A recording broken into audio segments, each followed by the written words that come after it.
أشهد أن محمد رسول الله. حي على الصلاة.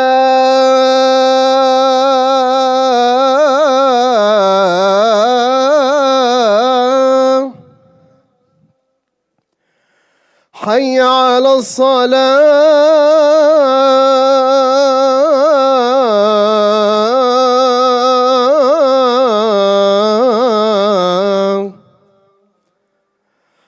حي على الفلاح.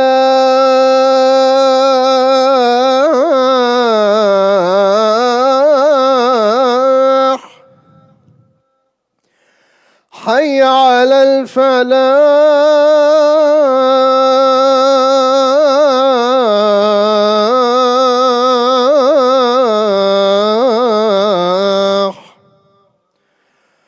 الله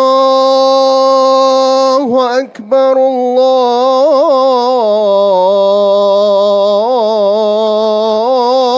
الله أكبر. لا إله إلا الله.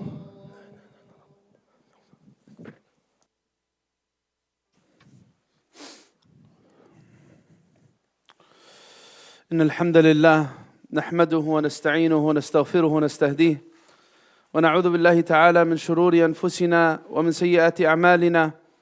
إنه من يهده الله فلا مضل له ومن يضلل فلن تجد له وليا مرشدا. وأشهد أن لا إله إلا الله وحده لا شريك له، وأن سيدنا محمدا عبده ورسوله وصفيه من خلقه وخليله، بلغ الرسالة وأدى الأمانة ونصح للأمة، فكشف الله تعالى به الغمة وجاهد في الله حق جهاده حتى أتاه اليقين من ربه. اللهم صل وسلم على سيدنا محمد الرحمة المهداة، وعلى آل بيته الطيبين الطاهرين، وعلى أصحابه، وعلى من تبعهم بإحسان إلى يوم الدين.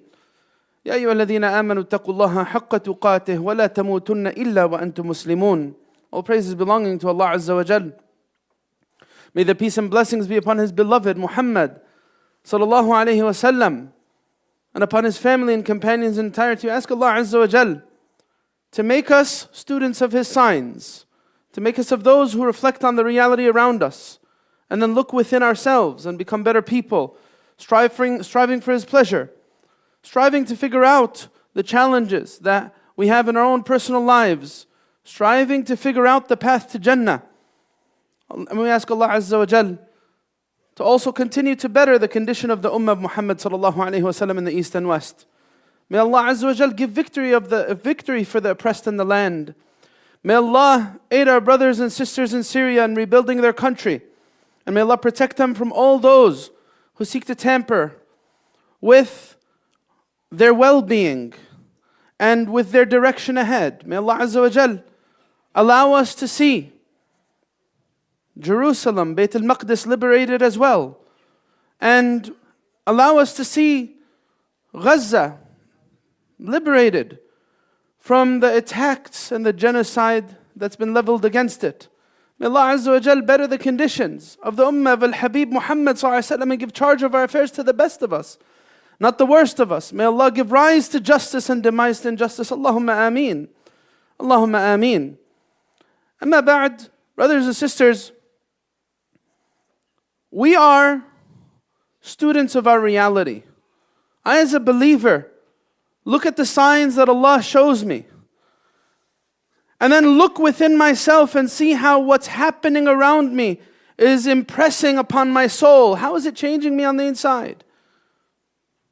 Is it having any impact on my choices, my words, my actions? Is it reforming my thought process? That's what it means to be true to our Iman. Iman is a very dynamic, practical, relevant reality that goes with me wherever I go, and looks with me wherever I look, and listens with me wherever I listen. Brothers and sisters, with that in mind and at heart, Allah Azza wa Jal has shown us signs in the past 2 weeks, and subhanAllah, these signs are not disassociated from each other. With a lot of reflection, I could see how those signs call upon me to reflect on my interactions. How am I dealing with people? How am I influencing others, and how are others influencing me? What are those signs? Two clear examples from reality. One we spoke about last week.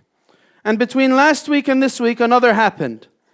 Last week we spoke about the fall of a dictator who clung to power between him and his father for a half a century, 50 plus years. And we saw the reaction of people from the sunnah of Allah being applied to him just as it applied to those before him, as the Quran eloquently describes. قل اللهم مالك الملك تؤتي الملك من تشاء وتنزع الملك ممن تشاء. Oh Allah, you're the King of Kings. You give kingship to whomever you will. And the word nazir is a very powerful, strong expression. And you strip it from whomever you will. We saw that sunnah of Allah Azza wa Jal come into effect after many years of waiting. The 500,000 Syrian, the more than half of Syria that's been compelled to seek refuge outside, 12 million plus, finally hear the news that the dictator of Syria has fallen. Now, many of those refugees are within Syria and many outside of Syria. So that 12 million, half and half, on the inside and on the outside. But brothers and sisters, the sunnah shows us what happened next. The sunnah of Allah quickly being erased from the minds of and lives of people. The statues toppled. Seeing that rickshaw, the three-wheeled car, drag this massive head of his father, Hafiz, being dragged in the street. And the image is so telling from the impact that these two individuals had on the hearts of people. That massive head being dragged, and you could see how it's been damaged severely, and you see one of the common people stepping on it with his foot, and the other one spitting at it as the car drove away with it. Human beings reacting with their emotions to these two human beings. Statues toppled, burning the tomb, mausoleum of Hafiz. And I had someone ask me midweek, does Islam teach us to act like this? And another person saying, well, what if he repents? What if he repents? Why are we being so harsh on Bashar?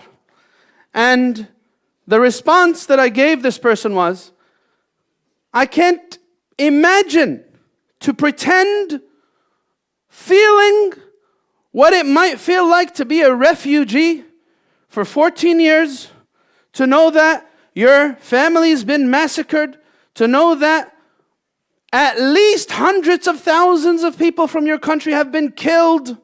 I can't imagine the feelings of family members seeing their family who've been hidden away in this sadistic prison of Saidnaya for 14 years. I can't imagine how they feel like.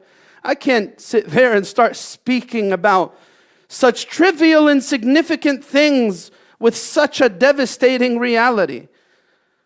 When you think of this reality and you see the lying, the brutality, the sadistic torture that everyone found out about, and you think about legacy, immediately the first thing that comes to mind from this first sign that Allah Azza wa Jal showed us, the billions, an ummah robbed. You see a sign of someone climbing on the side of Al-Masjid Al-Jami' Al-Umawi, erasing the name that caused them so much pain for years. And you think about the impact that people's actions have on others. And you reflect on the image of this man running away, betraying his greatest supporters, not even telling those closest to him, over the guise of night, running away to save his own life. And then on the other end, you think of another beautiful example. This is an example we spoke about and we've reflected on the past week. But I need to allow these things to internalize. I need to teach my children to process things like this. This matters. This matters, brothers and sisters. Why? Not because I relish seeing someone go through the devastating results of their awful choices. Not because I relish that. Because Iman teaches me to process things like this. I'm not going to grow in my Iman if I'm not a person of reflection. Actions have consequences on a bigger scale and also on a small scale. When I make choices, when I say things, when I do things, it'll affect me, and I need to be aware of these realities. Allah shows me signs for a reason. Not because I look at how everyone else has fallen, but because I need to be very aware. What's going to happen to me as a person? What am I vulnerable to? I need to teach my children to look at reality and say to yourself, what does that teach you? How does it change your Iman? And I'm happy to see our kids with us in this Friday. Many of them are here beginning their breaks. Think like this. Your Iman is very practical. Your Iman is not about your salah and your fasting and your reading of the Quran. Your Iman goes with you when you go to school. That's why, earlier today I was reflecting with some of the students at one of the Islamic schools I go to. And I shared with them 2 names. One of the names is the second sign I'm going to share with you. That their name, what they stood for, how they impacted lives, really, really left a lasting impact after they've gone. That's how I need to think about as a mu'min. And many of the kids did not know. In the past week, some of them knew. Who's this person that lives thousands of miles away from us, that we've never met, that we have no family connection to, but somehow he's made his he's made his way to the hearts of millions, and he's made his way to many of the khutab and talks that have been given over the past year plus. I'll share with you that name, that beautiful soul. So you have a dictator on one end, and you see the effects and the reactions of people to who he was and what he was about. And then you have on the other end a beautiful soul, Shaykh Khalid Nabahan, Abu Diya, the one that we've known as for his famous words about his granddaughter. She is Ruh al-Ruh, she's the soul of my soul. My daughter is my soul, and my granddaughter is the soul of my soul. Very beautiful, very profound. This beautiful soul that pushes us to rethink our humanity and our interactions. And I want to think about that with you in this khutbah. What really matters after we're all gone? What really matters while we're here? Forget about after when we're gone. When we're here, what really matters? What am I valuing? What am I banking on? How am I operating in my dunya?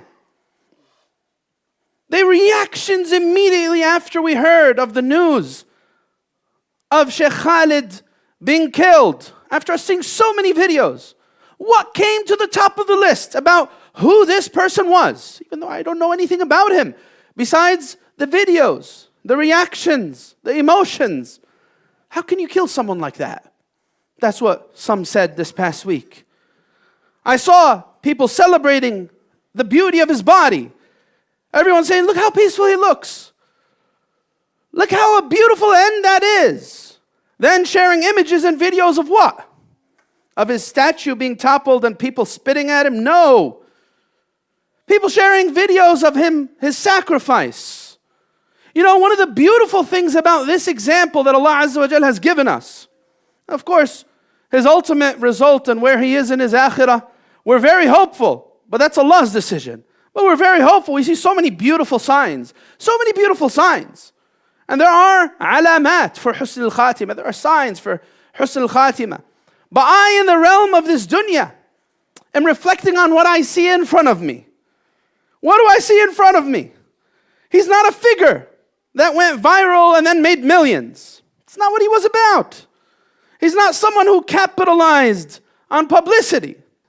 He wasn't a person of selfishness, self-interest. He's not someone who was in it for himself.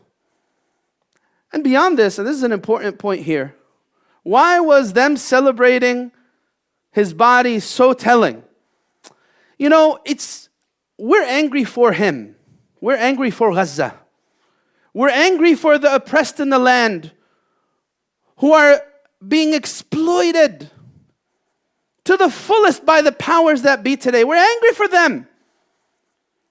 But he himself, as someone who was subject to Allah's decree, not having the capacity to change the status quo, he made it in his demeanor and his attitude, past anger, to a place of peace and rida. Something very deep. You know, if people in Gaza right now were frustrated and they were screaming and crying and shouting at the world and its silence, would anyone blame them? No one would blame them. No one would think that that's a wrong response. Everyone would totally feel it with them and be angry with them. But something about what Allah chose to make this man's storyline in the last year of his life was one how someone who is in Allah's qadar could reach past anger, emotion, frustration, and just be at peace. They asked him if the whole world, one of the videos that he had, if the whole world could hear a message from you, what would you say?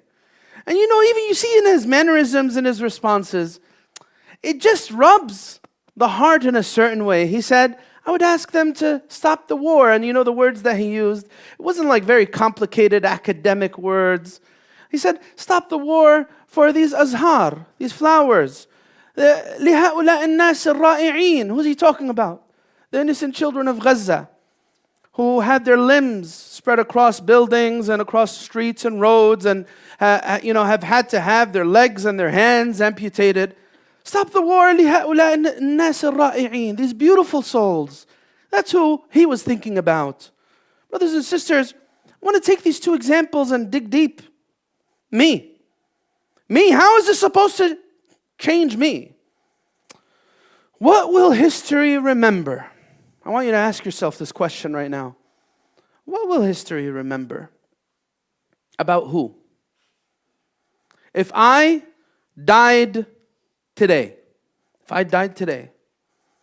everyone ask yourself this question.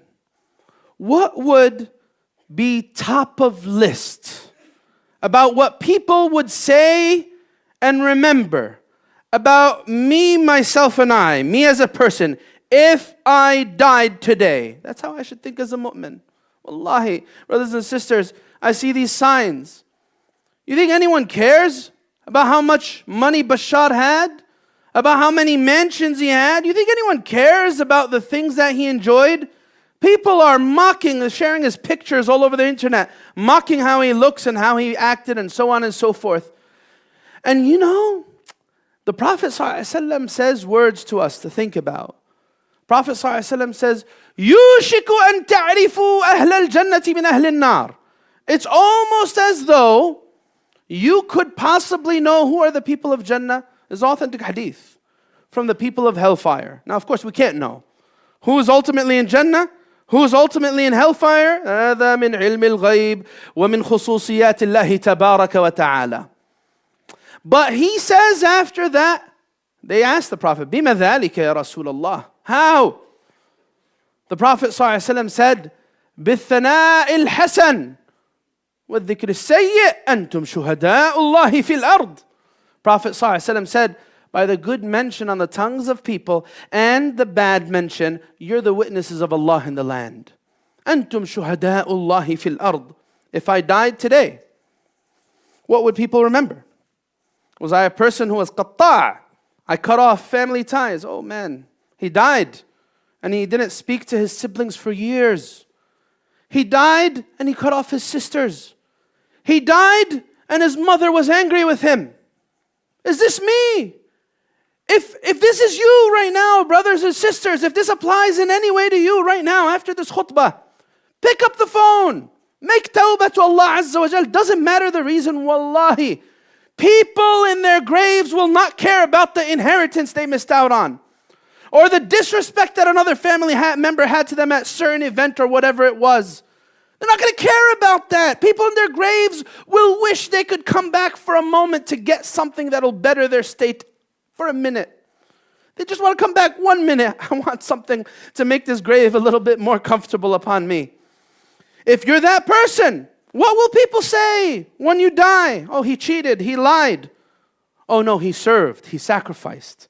Oh, he raised a generation of beautiful kids who are dutiful to Allah, dutiful to community. Think about the ummah. A beautiful thing to leave this dunya on. If I died today, and by the way, people they attend Jumu'ah and they leave and they die. How are you going to die? It happens. If I didn't have a chance beyond a day from now to decide how am I going to change, what would I do? Brothers and sisters, what makes life special? Where are we getting at with all this?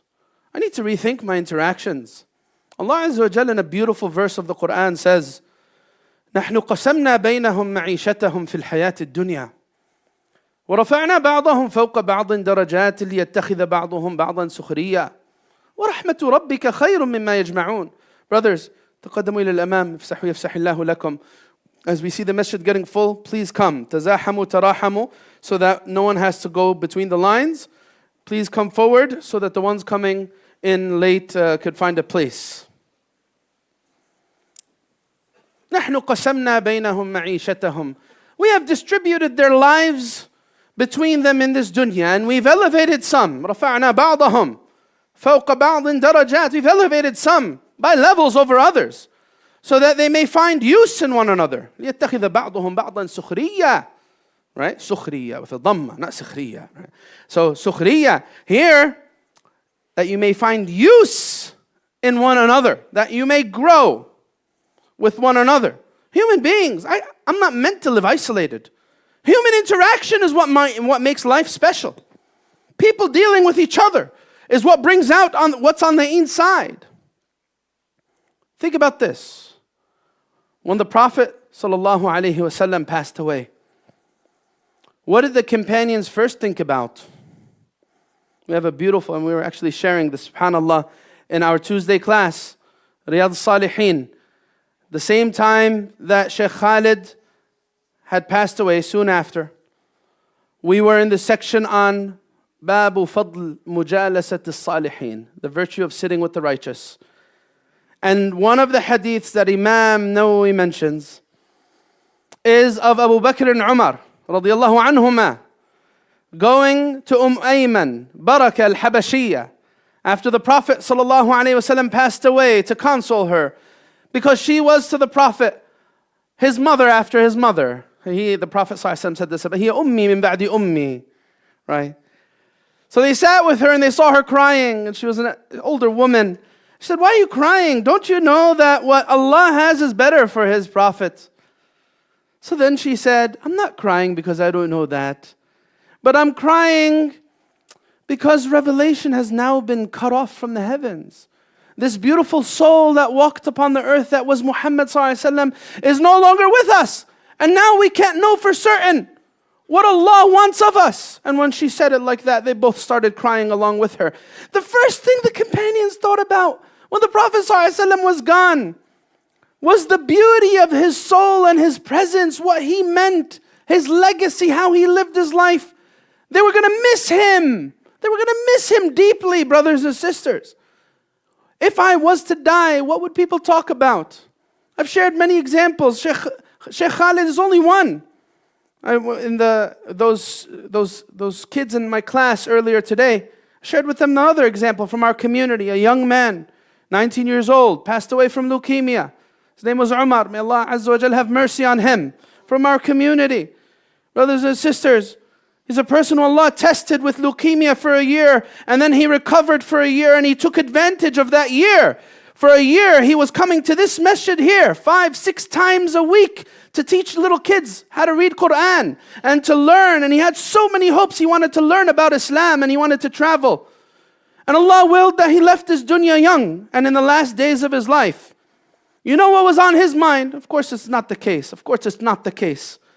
But he thought that he was being punished because he didn't take advantage of the year Allah gave him. Ya Allah. And of course, that's not the case. But he was thinking about the time he had and how when he's leaving this life, he's not going to have any more time. How much time do you have left? How much time do I have left? Wallahi, I don't know. Wallahi, I don't know.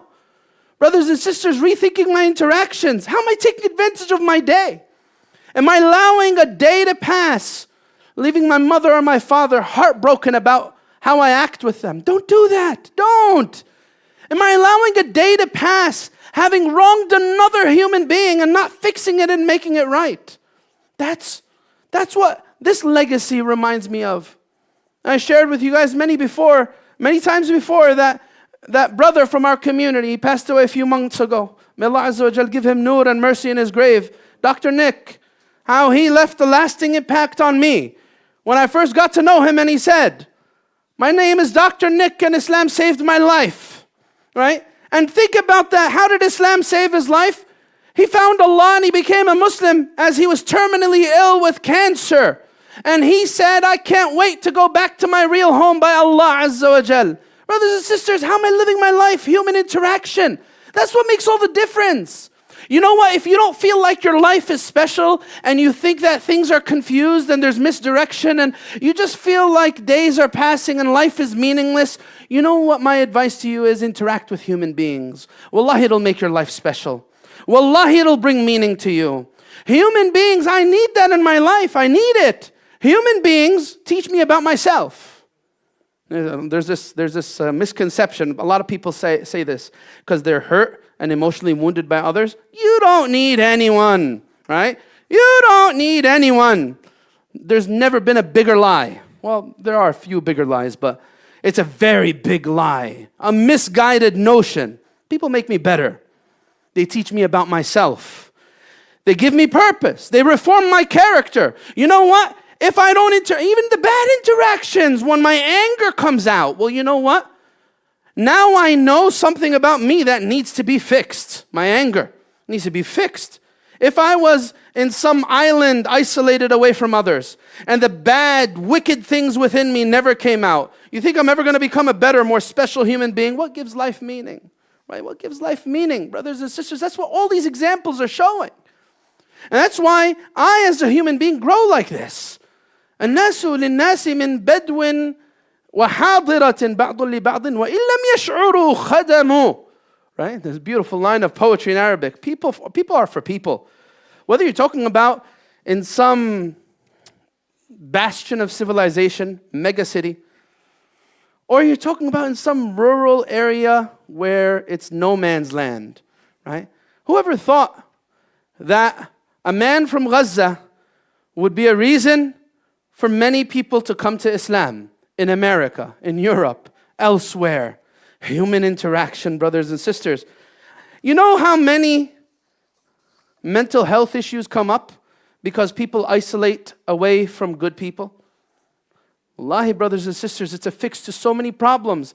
They will tell you even psychologically it's a form of human torture, solitary confinement, when you cut people off from other humans. It'll mess with them, mess with their heads, ruin how they are.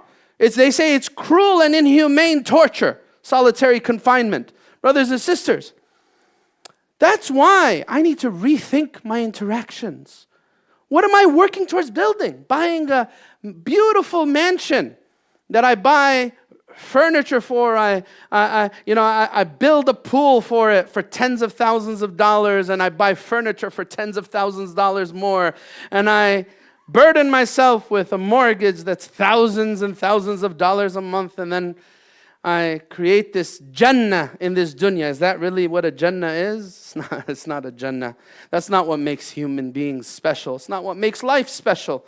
That's why we have some of these examples from the words of wisdom. They say, I'll say these in Arabic, I'll translate them. Many of people who are familiar, they would know these words.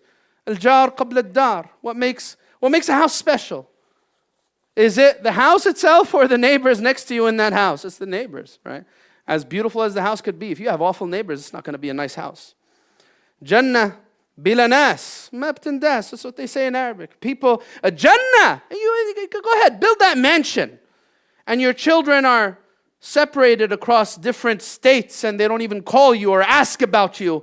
They don't even have is that something that I want for myself? I want a nice, beautiful mansion that's abandoned with no dhikr of Allah Azza wa Jalla, or would I rather a one-bedroom apartment or a studio where it's full of dhikr of Allah Azza wa Jal? Brothers and sisters, what am I choosing for myself? What am I burdening my mind with? That's what I think about when I think about Shaykh Khalid Nabhan. What am I burdening my mind with? Shaykh Khalid Nabhan, he left this dunya. You think he left it with millions? You think he left this? No, he left it with the best thing possible that he could ever want to leave it with, meeting his granddaughter. Ya Allah, we pray that in alam al-arwah, in the realm of barzakh, that he is with his granddaughter, rejoicing and celebrating in Allah's rida. Brothers and sisters, this is how I need to think about my time in this world. Human interaction, don't run away from it. Wallahi, it'll bring khair and barakah to you. I need to be that person who digs deep. And I need to sacrifice. And I need to work hard. Yeah, people dishearten you 1 time, 10 times, and 100 times over. But you know who will never, ever dishearten you if you tread that path of giving, tread that path of sacrificing, serving. Wallahi, every beautiful example that I've ever come to know of a person who left this life in a beautiful manner has always been a person who sacrificed, served, given, influenced people, inspired people. Bashar's not going to have his mansions anymore. He's going to have a mansion in Russia. That mansion's going to go too. Brothers and sisters, we're all going to leave this dunya at a certain point. What am I leaving behind? What am I leaving behind? How am I interacting with human beings? Allah Azza wa Jal gave me this blessing of interaction. The Prophet ﷺ tells me to value it. Al-kalima at-tayyiba sadaqa. Wallahi, this beautiful prophetic advice, a pleasant word is charity. If I was to live by this, you know how many days I would save from a whole lot of pain and misery and depression? Just choose. I need to choose. I want to be a person who says a pleasant word.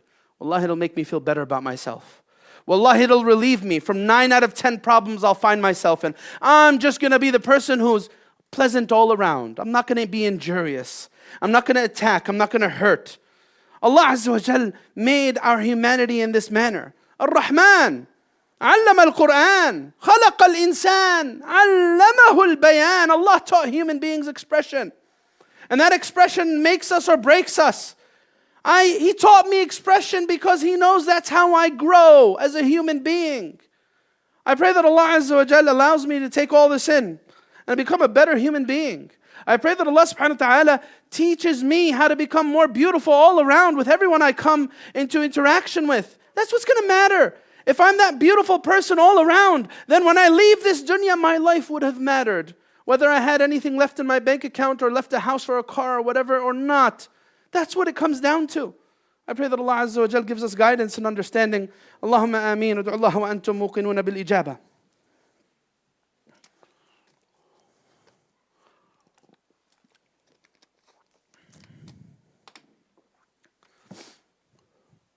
Alhamdulillahi Rabbil Alameen. Wassalatu wassalamu ala Sayyidina Muhammad. أشرف الخلق وسيد المرسلين وعلى آله وصحبه أجمعين يا أيها الذين آمنوا اتقوا الله ولتنظر نفس ما قدمت لغد واتقوا الله إن الله خبير بما تعملون. أما بعد, brothers and sisters, I go back to where I started. In the end of this khutbah, I go back to the beginning. How do I arrive at these understandings? How do I become this type of person? Throughout my life, there are moments of pause where I have choices to make. What am I choosing? How am I growing? There's this concept called Rabbaniyah. I believe that the likes of these individuals I mentioned to you have this sense of Rabbaniyah. What is Rabbaniyah? Allah Azza wa Jal mentions it in the Quran. وَلَكِنْ كُونُوا رَبَّانِيِّينَ بِمَا كُنْتُمْ تُعَلِّمُونَ الْكِتَابِ وَبِمَا كُنْتُمْ تَدْرُسُونَ. This sense of inspiration comes about when I'm a person who's deeply invested in connecting with Allah Azza wa Jalla, and I take that knowledge and understanding that I gain from that spirituality, from connecting with His book, from growing through worship, and then I apply it in everything else that's going on in my life. What is Rabbaniyah? Rabbaniyah is this sense of ease in life. They say, وَكَأَنَّهُ يَقْتَدِي بِالرَّبِّ سُبْحَانَهُ فِي تَيْسِيرِ الْأُمُورِ. You know what? People will tell you life is difficult. And the true answer to this is no. It's actually human beings who complicate things for themselves. Many times, people are the engineers of their own demise. They bring about pain when there could have been ease. And if I'm someone who zooms out and looks at the bigger picture and reflects on what really matters in life, I may also have this sense of Rabbaniyah. The sense of Rabbaniyah in my conflicts. How do I have Rabbaniyah in my conflicts? What's fundamental? What's foundational? Is it the trivial details that define these conflicts? Or is it this sense of understanding of bigger picture? Well, you know what? If I make it past the conflict, having relieved myself of the pain and the weight of that on my mind, even if I sort of seem like I just gave in just to not continue to persist in the feud. If I gain what's by Allah, who's the true winner? Who's the true winner? Let me think like this, brothers and sisters. The sense of Rabbaniyah in my choices, with my dunya. The sense of Rabbaniyah in the way I treat my children and I grow with my children. What am I prioritizing in their growth? How am I prioritizing my time with them? This sense of Rabbaniyah and divine inspiration needs to be with me, brothers and sisters, if my life is going to have any meaning and carry any value. May Allah Azza wa Jal, brothers and sisters, enable us to be a people of deep reflection and profound action. May Allah Azza wa Jal make our choices matter when we need them most. When we're leaving and transitioning from this dunya, leaving it all behind us. Brothers and sisters, the khutbahs are going to pass. That's it. We spoke about Shaykh Khalid Nabahan a few times in the past year, inspired by his actions. Now he left this realm of dunya. You and I are left here for whoever knows who knows how much. Allah Azza wa Jal knows. Now his time is done. My time for a short period more remains, and then it'll also be done. What matters? What will be remembered? That should define my thought process as I'm making choices. May Allah Azza wa Jal give us guidance, better our condition. May Allah Azza wa Jal gather us with the righteous. May Allah Azza wa Jal gather us with the chief of the righteous, Sayyidina Muhammad sallallahu alayhi wa sallam, in the abode of eternal peace. May Allah better our condition as individuals and as families and as an ummah. May Allah Azza wa Jal give us the means to become better. May Allah allow us to see a reality that is better. May Allah give charge of our affairs to those who will make it better. May Allah Azza wa Jal remove the obstacles in the way of the ummah from reviving in the modern day. May Allah subhanahu wa ta'ala show us a reality that's different than our current one and make us agents for change for that reality. Allahumma ameen. Allahumma ighfir lana warhamna وعافنا واعف عنا وتجاوز عن سيئاتنا اللهم اغفر لصغيرنا وكبيرنا وذكرنا وأنثانا وشاهدنا وغائبنا اللهم من أحييته منا فأحيي على الإيمان ومن أمته منا فمته على الإسلام اللهم اجعل خير عمرنا آخرة واجعل خير عملنا خواتمه واجعل خير أيامنا يوم أن نلقاك فيه وأنت راض عنا آمين آمين وآخر دعوانا الحمد لله رب العالمين وأقم الصلاة. Please be mindful that we pray Asr immediately after Adhan, which will be less than 10 minutes after we finish Salah. Jazakumullah khair. الله أكبر الله أكبر أشهد أن لا إله إلا الله أشهد أن محمد رسول الله حي على الصلاة حي على الفلاح قد قامت الصلاة قد قامت الصلاة الله أكبر لا إله إلا الله.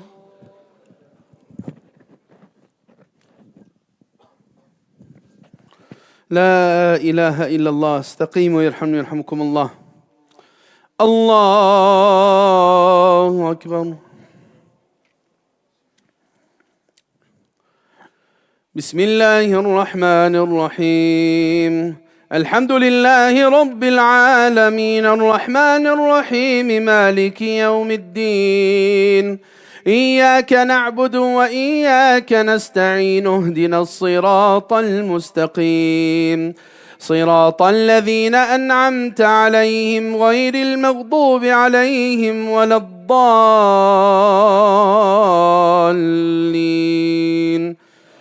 آمين.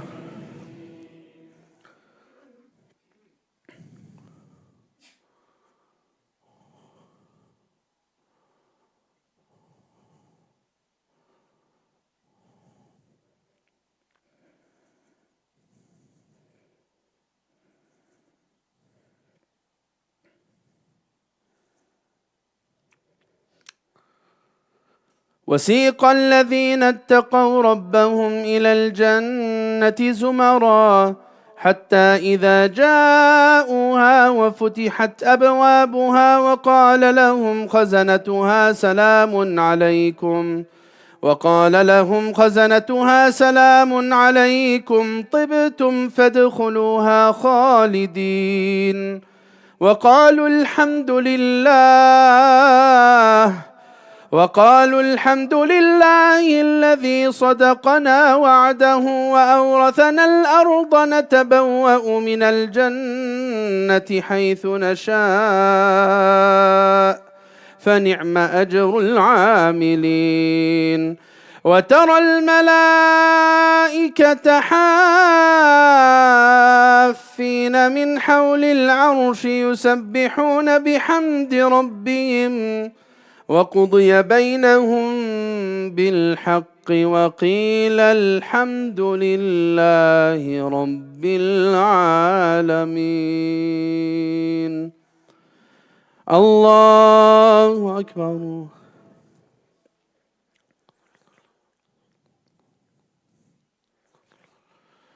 سمع الله لمن حمده.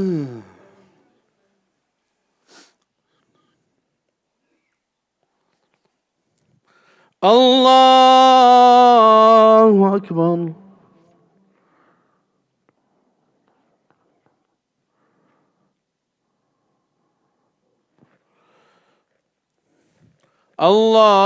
الله أكبر.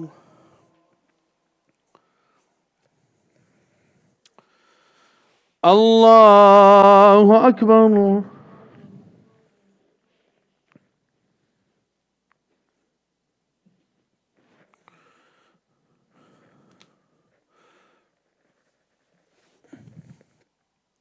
الله أكبر.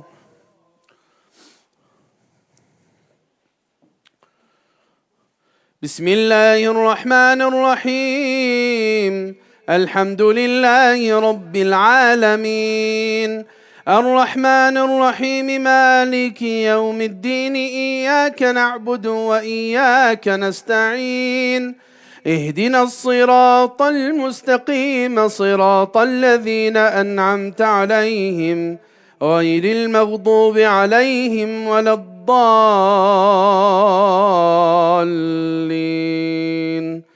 آمين.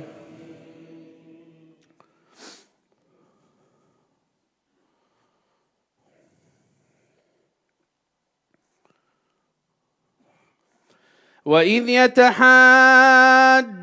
في النار فيقول الضعفاء للذين استكبروا إنا كنا لكم تبعا فهل أنتم مغنون عنا نصيبا من النار قال الذين استكبروا إنا كل فيها إن الله قد حكم بين العباد وقال الذين في النار لخزنة جهنم ادعوا ربكم يخفف عنا يوما من العذاب قالوا أولم تك تأتيكم رسلكم بالبينات قالوا بلى قالوا فادعوا وما دعاء الكافرين إلا في ضلال إنا لننصر رسلنا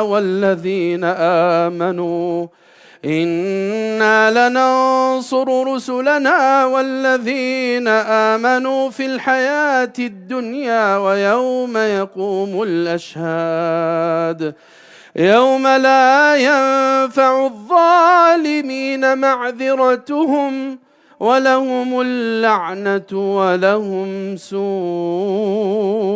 الدار. الله أكبر.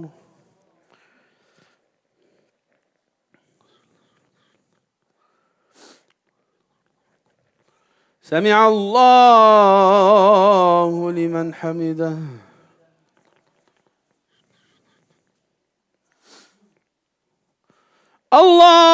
الله أكبر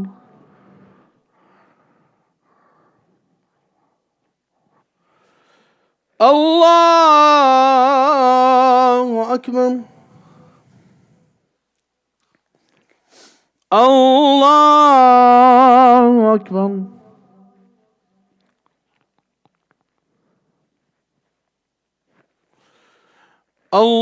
الله أكبر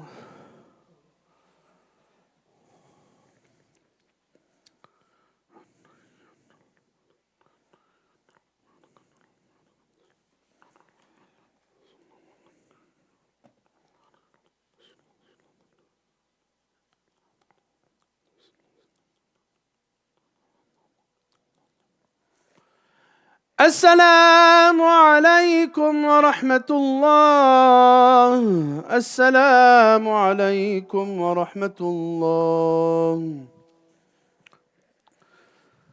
Assalamu alaikum wa rahmatullah. Inshallah, adhan for Asr is in 5 minutes and we'll pray immediately after that. One critical announcement. Today